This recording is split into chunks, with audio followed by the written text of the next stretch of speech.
All right, music fans, welcome back. Harmless Dave here, talking real music in real time for real people just like you right there, just like me right here. So, as you know, the music industry is kind of shut down these days, and I really feel for these musicians. I was going to say my fellow musicians, but I don't play an instrument, nor do I pretend to. So I got to be careful. A lot of people will always criticize that and say, "Well, you don't know anything about music because you don't play an instrument." Well, my ears are still working, so I'm going to go by that. I know that's not that again doesn't lend me any extra credibility, but it certainly is helpful. Um, Currently, though, with this crisis that's happening to the world, there are probably a couple of things the music industry could consider. Number one, you could probably practice some pretty good social distancing at a large venue where you could sell a select number of tickets, almost like a private concert, except there'd be seats marked that you could sit in because it would be apportioned out properly where it would be the certain amount of feet away. I think they say 6 feet is what it's supposed to be. And a 5,000 seat arena may turn into like 500. Okay, 500 people attending a quality concert with the band, up on stage, hopefully not spitting down on the audience and so forth. Maybe you keep them back a ways. It's a solution. It's something. Tickets might be a little bit more expensive, but it would be a more intimate show, and I think people might gravitate toward that. Obviously, again, once you get people in lines and so forth, and they're at the concessions or the bathrooms, those are things that are hard to overcome unless you have, hall monitors out there telling people, nope, one at a time over here, and, keeping people apart and so forth. It's doable. It's not the most practical thing, but it's certainly doable under the current CDC guidelines. Another really interesting thing that I thought of was pay-per-view. Now imagine you've got this relic rock band that hasn't recorded together for a long time and hasn't performed together for a very long time. They did a reunion show. There are two that I'm thinking of right off the top of my head that would be perfect for this. Led Zeppelin and Pink Floyd. Now, in a crisis like this, you might think to yourself, well, maybe Gilmour and Waters can kind of, put those things behind them, and especially Waters at this point.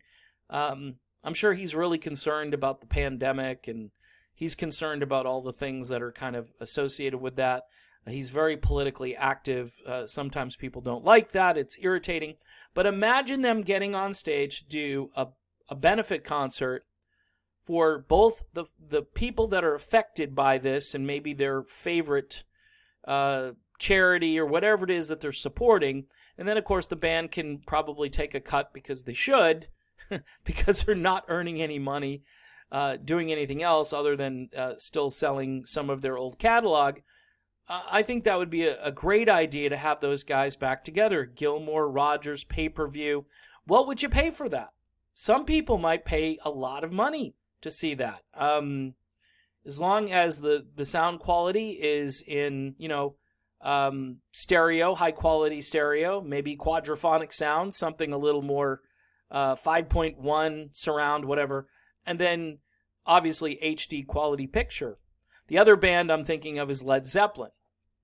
Nothing could unite an old rock band like The Plague, basically, and you could have, I don't mean to call it The Plague, but the word just popped out. So you can have this band who hasn't been together for quite some time.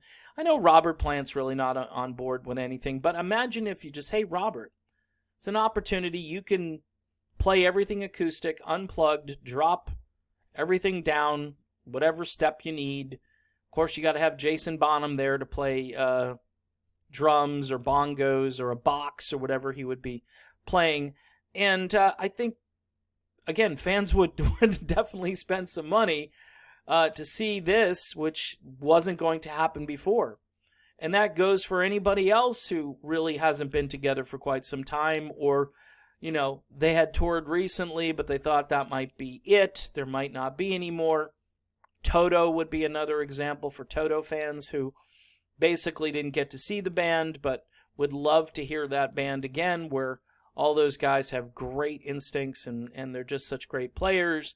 But you could, go down the list, find your favorite band, and the pay-per-view costs would be, I think, appropriate. Say if they said, hey, $50 to watch this entire show, and you get access to everything later on. You can watch it again and so forth. I think that would be a huge selling point, and I think the band itself would probably make some decent money off of it too. And you don't have all of that running around, driving to the venue, parking the car, walking inside, doing all that, finding your seat. You could be in your living room, your bedroom. You could be, outdoor patio, wherever you've got a setup. You could be watching a great concert and, just loving life, sitting back, drinking your own adult beverages that don't cost $15 a pop. Again, the concessions, the band would take a hit, but I'm just thinking this is better than nothing, right? So those are a couple of ways I thought of, large stadiums with seats marked off as automatic social distancing. You're going to have hall monitors to monitor people so they don't get too close. Same thing in the bathrooms. You might have to do, hey, one at a time kind of a thing, which I'd love because I cannot stand public bathrooms because they're usually just disgusting and crowded, and it just stuff goes on that I just don't like it. And I never have. I'd rather see the pay-per-view thing would be great. If I have to go to the bathroom, I don't have to. Might even be able to still hear in the distance what's happening. If you have like a master bedroom with a bathroom, you're not going to really miss that much of the show.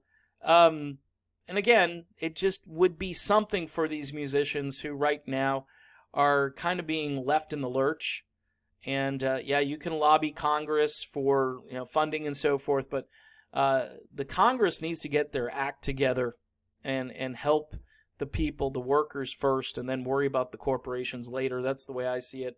But you might see it differently. I don't usually interject a lot of politics here, but there are so many like blue collar people and people that were in like the service industries that are just getting destroyed by this. And rent is coming due in about a week. So it'd be nice to see these people taken care of.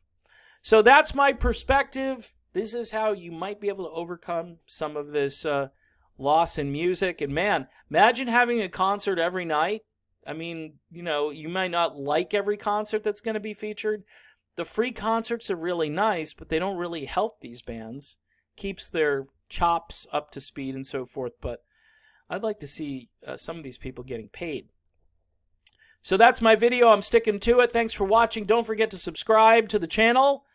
Hit the bell for notifications. And I was thinking Pink Floyd's Division Bell. Hit the bell for notifications. And thanks for tuning in. Patreon, too, for just $1 a month. You might have a suggestion or an idea to help us get through this, and I'd love to hear about it. So I'll see you over on Patreon. Thanks for watching.